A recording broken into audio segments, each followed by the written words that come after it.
They said it was just a test. Three starving military dogs. No protection, no handler, no escape. And her? They didn't even call her by name. They just shoved her inside and laughed. Rip that bitch apart. But the moment the dog stepped forward, snarling, circling, teeth bared, something happened they couldn't explain. The aggression stopped. The growls fell silent. And within 60 seconds, the same animals they used as weapons were sitting at her feet like they'd always known her. Because she wasn't just a visitor, wasn't a vet tech, wasn't a mistake. She was the Navy SEAL they thought they could break. And today, she didn't just pass the test, she shut down the entire program that created it. So before we show you how a Navy SEAL tamed three combat-trained canines without a leash, a command, or a single word, drop a comment telling us where in the world you're watching from. Then tap like, hit subscribe, and turn on the bell icon. Because this story isn't about fear, it's about fluency and what happens when the pack decides who actually leads. The wind off the water was sharp by 0630, carrying the faint scent of brine and diesel across the outer edge of the base. A forgotten training annex sat perched on the edge of a bluff, cut off from the main naval installation by a long stretch of fenced asphalt and salt-bitten chain link. It wasn't the kind of place where reputations were built, it was where they were buried. A white unmarked SUV rolled to a stop outside the annex gate, engine ticking. The woman who stepped out wasn't wearing Navy issue. Tan hiking pants, a black moisture wick shirt with sleeves rolled to the forearm, and a pair of scuffed brown Altima boots that had clearly been through more than one deployment. She wore no insignia, no name tag, no rank, just a black ball cap pulled low over dark hair and a clipped ID lanyard marked Temporary Clearance, Nav Spec Warcom. She moved like someone who didn't need an introduction. From the corner of the kennel yard, two men leaned against a weather-warped cargo container, smoking. One was big, the kind of big that filled doorways without trying, with a seal trident on his collar and a smirk welded to his face. He nudged the other with his elbow and spoke loud enough for her to hear. "Jesus, that the replacement they sent?" he said, grinning. "Hope she brought armor. Or a time machine." The other man chuckled without enthusiasm. "Rip that bitch apart," he muttered, nodding toward the kennel runs behind them. Three high-drive Malinois paced behind the fence, lean, agitated, and restless. They hadn't been worked, not properly. Anyone with experience could see it in their gait. The woman said nothing. She opened the back of her SUV and retrieved a single hard-sided Pelican case. It had no markings. She carried it one-handed and walked past the men without slowing, offering neither acknowledgement nor glance. By the time she reached the admin shack, a third man was already waiting. Chief Petty Officer Shane Reeves, K9 coordinator for the annex, mid-40s, sunburnt, and carrying a permanent squint that read more suspicious than stern. He didn't offer a handshake. "You're early," he said. "I'm on time," she replied calmly. Reeves looked her over like a mechanic examining a part that didn't quite fit the system. "You'll observe for now. No contact, no recommendations unless asked. This isn't a support billet. It's a courtesy eval. You're here because someone upstairs got twitchy." She nodded once. Reeves jerked his thumb toward the edge of the yard. "You'll stay out of the way. You need anything, you clear it through me." She stepped to the side, planted her case near the fence, and stood still. Hands at her sides, posture balanced. One of the dogs, the largest, had stopped pacing. It was watching her now, silent, ears tilted forward. Reeves followed the dog's gaze, his jaw flexed. "Those animals don't like civilians," he said coldly. "They can smell hesitation." "I don't hesitate," she said. His mouth twitched, not quite a smirk. "We'll see how long that lasts. Out here, you don't get to impress the brass with a resume. Out here, it's the dogs who decide." The training yard was already alive with noise by 0700. Metal gates clanged. Boots stomped across concrete. Somewhere behind the admin building, someone shouted for a leash. The dogs responded in kind. Barks ricocheted off the chain link, sharp and high, full of adrenaline and unmet expectation. She stayed quiet, standing just outside the central enclosure, notebook closed, hands in her pockets. No sunglasses, no earbuds, just her in the yard, watching. Chief Reeves had made good on his word. Observation only. She was to submit a written report at the end of the week and keep her presence as non-disruptive as possible. What he meant, of course, was invisible. She didn't mind. The handlers cycled through drills with rote precision. Out heel, out return. Apprehension, bite, release, return. A few dogs performed smoothly. Most did not. One young male, lean and frantic, was punished for breaking position during a vehicle sweep. His handler jerked the leash hard enough to lift his front paws off the ground, then barked a correction loud enough for the whole yard to hear. The dog yelped, not in pain, but confusion. The crowd laughed. One voice near the gate muttered something about bitches always breaking first, dogs and otherwise. She made no comment. Wrote nothing down, but her eyes stayed locked on the dog long after the others had turned away. It happened again during a bite sleeve exercise. Another Malinois, heavier, older, was given no warm-up and sent in hot on a standing decoy. The dog hesitated at the last second, didn't bite, froze. The handler cursed, turned, and threw the bite sleeve across the yard in frustration. The dog dropped to a low crouch and stared, not at the handler, not at the decoy, but at her. That was the second time. By noon, she'd counted 5 dogs watching her with unnatural focus during moments of confusion or stress. They weren't threatening her. They were checking her, as if something in her posture or scent or presence made more sense than the shouting men with leashes and chewed-up sleeves. No one else noticed. No one, except maybe the biggest one. The tan brute they called Rex. Close to 90 pounds of tension wrapped in muscle and barely leashed aggression. He hadn't been worked all morning. Every time she moved along the fence, his eyes tracked her. Not predatory, not hostile, curious. A junior handler, stocky and overconfident, finally wandered over, sipping from a hydration pack. "You look nervous," he said casually, glancing between her and the dog. "Rex can smell it, you know. They all can. Animals don't lie." She turned her head just enough to meet his eyes. "You're right," she said flatly. "They don't." The junior blinked, suddenly unsure what he'd walked into. Before he could reply, a voice cut across the yard. "Let's give our guest a chance to really observe something," said Chief Reeves, striding out from the corner with 2 senior handlers in tow. "We've got a little stress test that might clear up any misunderstandings." He grinned, but it didn't reach his eyes. The others chuckled. And just like that, she knew exactly what was coming next. It happened fast, but not so fast that she couldn't see it coming. By 14:30 hours, the yard had cleared of most junior personnel. A handful of senior handlers lingered near the kennels. Chief Reeves was at the center of it, arms folded across his broad chest, posture loose, the kind of looseness that came right before something got ugly. He pointed across the concrete. "Since you're here to observe, might as well observe something real." The word real dropped like a challenge. She didn't move, didn't blink, just listened. Reeves nodded to one of the others, a handler named Stokes, former Marine turned Navy crossover, loud, grinning too much. "We've got a test," Stokes said. "Unofficial but respected. Been around longer than the regs." He hooked a thumb toward the far end of the yard. "Used to run it back when SEALs handled their own dogs. Back before the program got soft." A couple of the men chuckled.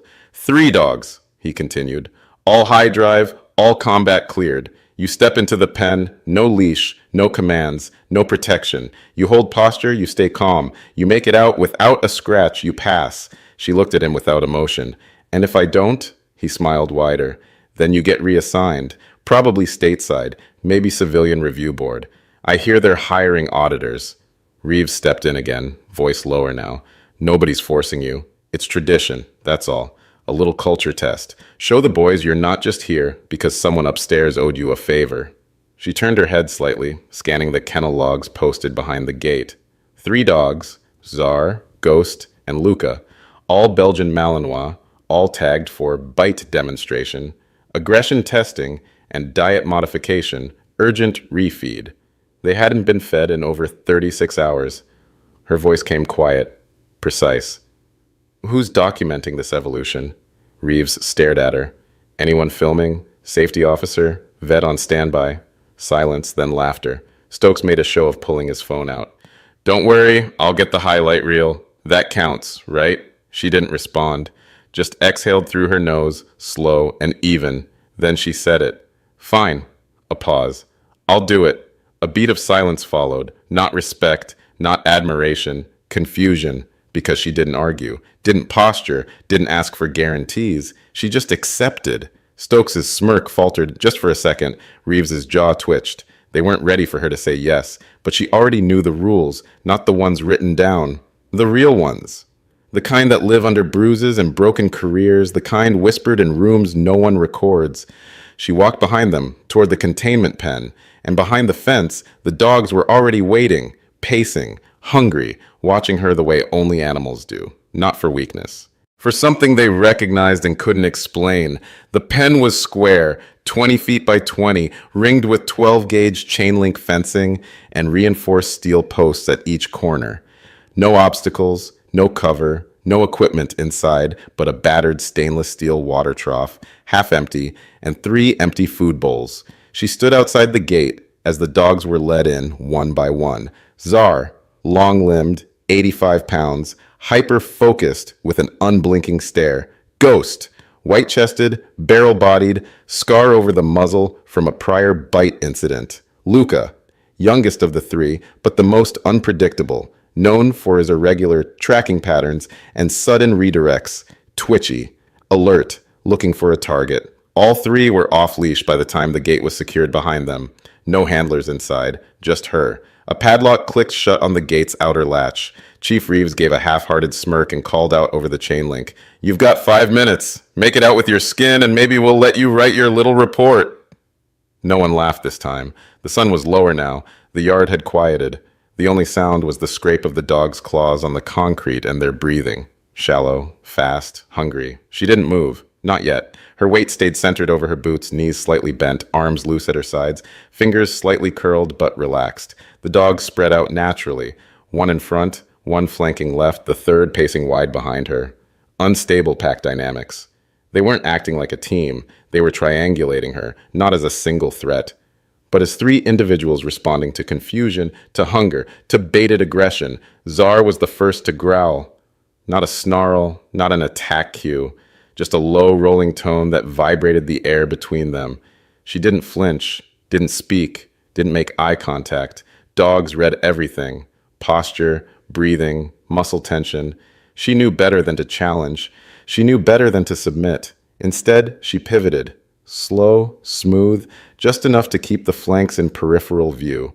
Her heartbeat ticked louder than she liked, but she kept it down, controlled her breath, measured each inhale against the pace of the growls. Outside the cage, the men watched. A few leaned in, hoping for blood. Others stood back, arms crossed, trying to mask their discomfort.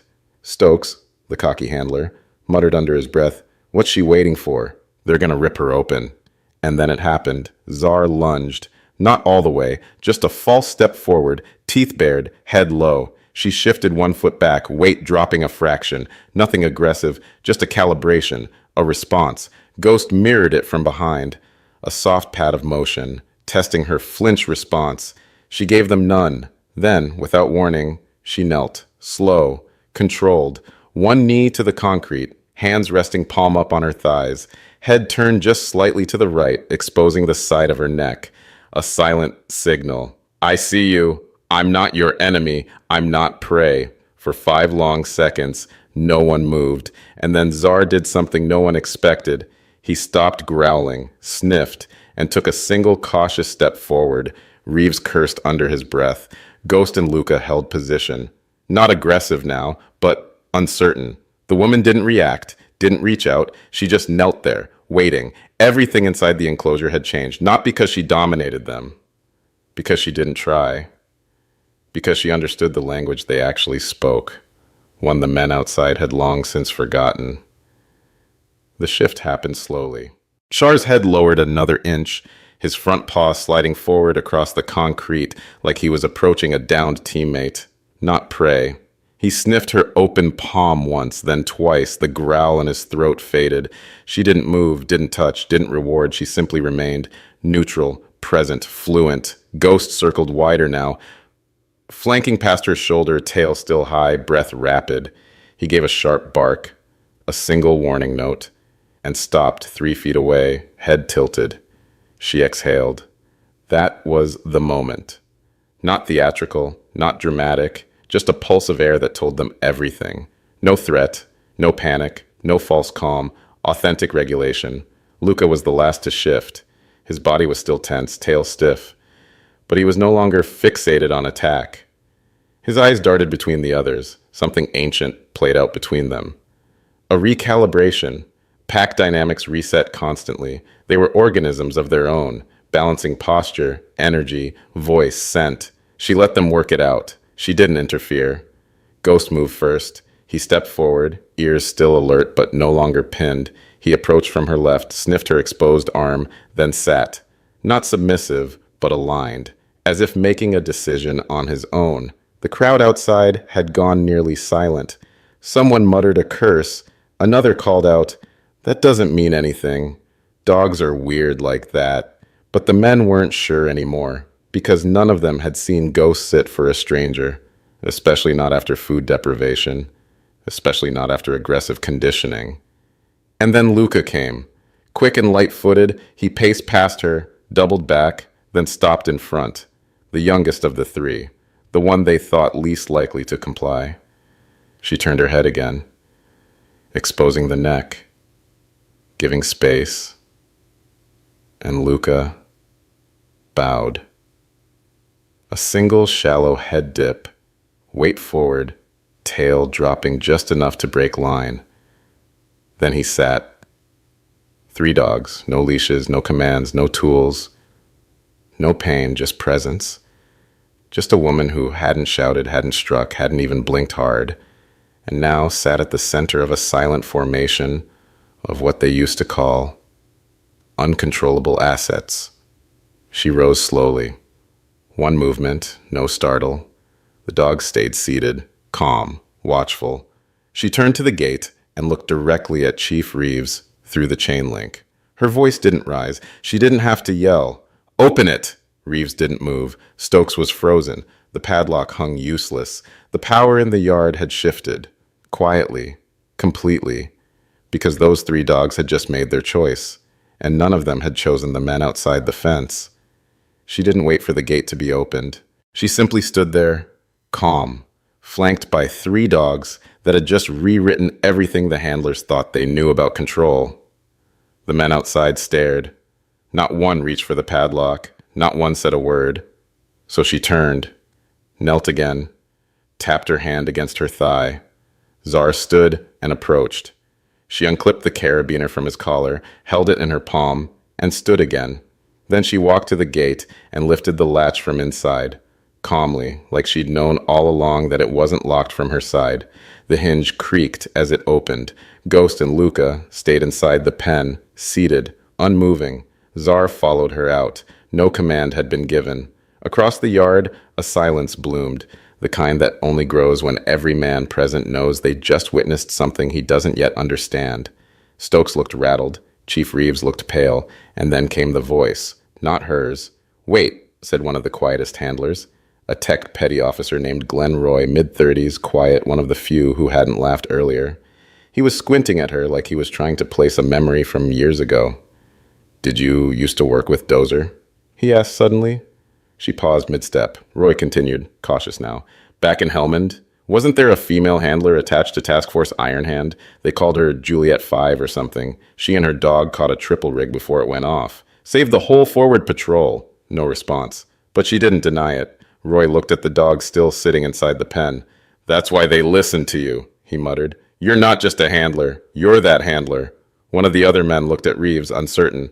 "I thought she was just here on an eval billet." "She is," Reeves snapped. But the edge in his voice cracked. "She's a SEAL," Roy said slowly, realization dawning. Or was. Joint assignment, SOCOM rotation. Stokes took a half step back. "You're kidding," she finally spoke. "No," she said. "He's not." Roy looked at the others, then at the pen, then back at her. "Why didn't you say anything?" "Because dogs don't care what you've done," she said. "Only how you show up now." Another long beat.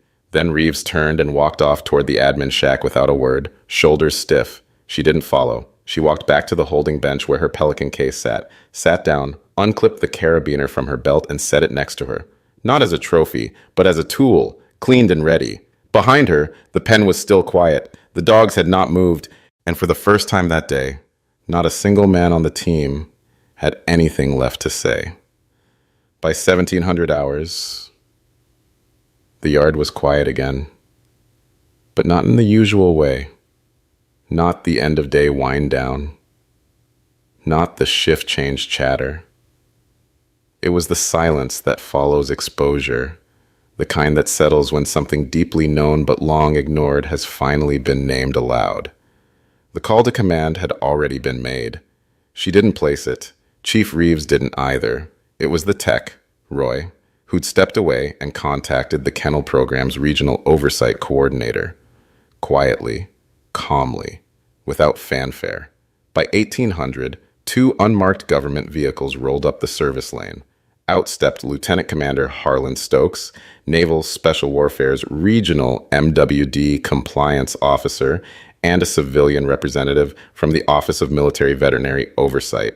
They asked no questions at first. They simply walked the perimeter, inspected the kennels, opened logbooks, read feeding schedules aloud without comment. One water bowl was found empty. Two others had been dry for hours. The clipboard records showed dogs logged as fed while still flagged for refeed.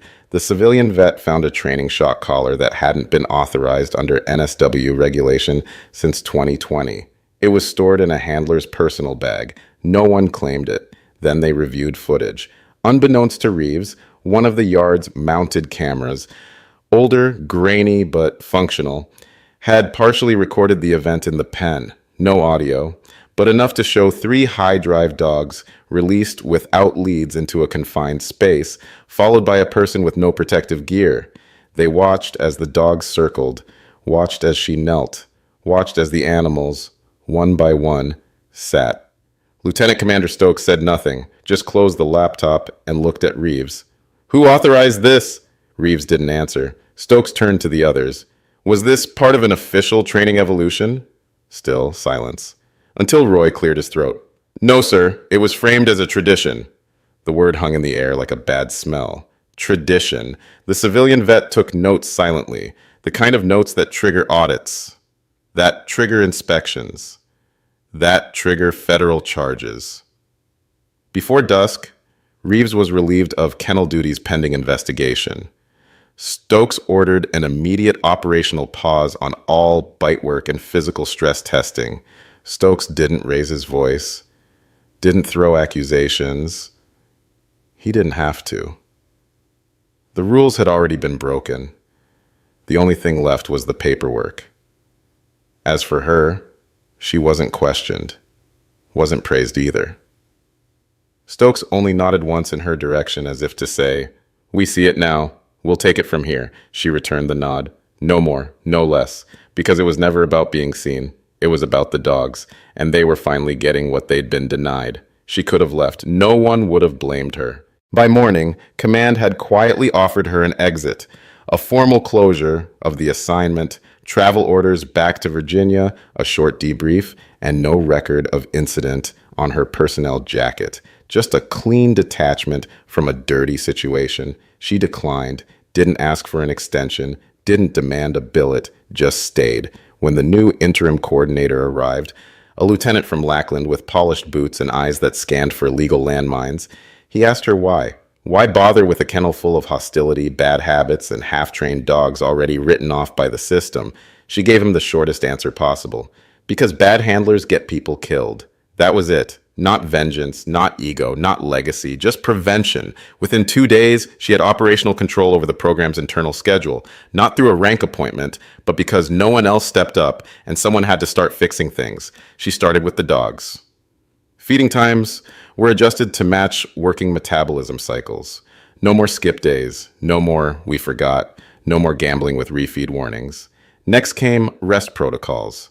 Each dog was pulled from bite drills after 72 hours of agitation training. Medical flags were reassessed. An off-site vet behaviorist was brought in at her request, quietly, unofficially. No one objected. Not anymore. Handlers were harder to fix. The ones who'd mocked her stopped making eye contact. A few put in quiet transfer requests. But others watched. Not just the dogs, her. They watched the way she knelt before every contact, the way she timed her breathing with the dog's pacing, the way she asked questions no one else thought to ask. When did he stop engaging? What changed between drills? Did anyone notice the bruising above her paw line? She never raised her voice, never pulled rank. She taught by doing, and if you didn't notice, you didn't belong. One morning, she found the youngest dog, Luca, waiting for her by the fence, tail relaxed, eyes bright. No pacing, no reactivity, just calm. It was the first time in weeks that the dog had approached a handler without tension, and though she didn't smile, she paused and offered her hand. He pressed his forehead to her knuckles and stayed there. By the end of her third week, the yard was no longer loud. Not quiet because of fear, but focused, measured. The dogs barked less, reacted quicker, recovered faster. You could feel it before you even stepped through the gate. That almost imperceptible shift in tension. The leash pulls weren't violent anymore. The pacing had eased. The aggression drills stopped ending in confusion. Some days, she didn't speak at all. She didn't need to. That evening, she walked the runs one by one, checking water bowls, noting bedding conditions, glancing at training logs without needing to read the names. No clipboard, no flashlight, just muscle memory. At Luca's run, she paused. The young Malinois was curled near the front, ears perked. When he saw her, he rose, stretched, and approached the gate without hesitation. She opened it. No command, no leash. Luca stepped out, stood beside her for a moment, then sat quietly, shoulder brushing her calf. Just contact, not submission. She crouched beside him, fingers resting lightly on his flank. For a long moment, there was nothing to fix, nothing to correct, no audience. Just the sound of wind through the fencing and the steady, even rhythm of a dog who finally trusted the world enough to be still. She looked out over the yard. The sky was darkening, gold slipping into blue. A single overhead light flicked on above the admin shack, humming faintly. In the distance, a few handlers were finishing up the last of the gear stow. No one approached her, but one of them, Roy, looked up and nodded once. She returned it. Then she walked Luca back to his run, locked the gate, and touched the fencing once, not out of ritual, but out of habit, the kind you build when you've carried something too long to put it down completely. She didn't speak, didn't linger. She just turned and walked back across the yard, boots silent against the concrete, and disappeared into the building as the lights clicked off behind her. Before you go, should tests like this ever be allowed in elite military programs? Who should be held accountable when tradition becomes abuse? And have you ever seen a dog trust someone more than its own handler? Drop your answers in the comments below. We read every single one. Then tap like, subscribe, and hit the bell icon so you don't miss what we post tomorrow. And if this story hit home, share it. Send it to someone who still believes in quiet strength, because by now, you should be seeing more of our videos popping up on screen. So click one, keep watching, and we'll see you tomorrow, same time, same place, with a brand new story.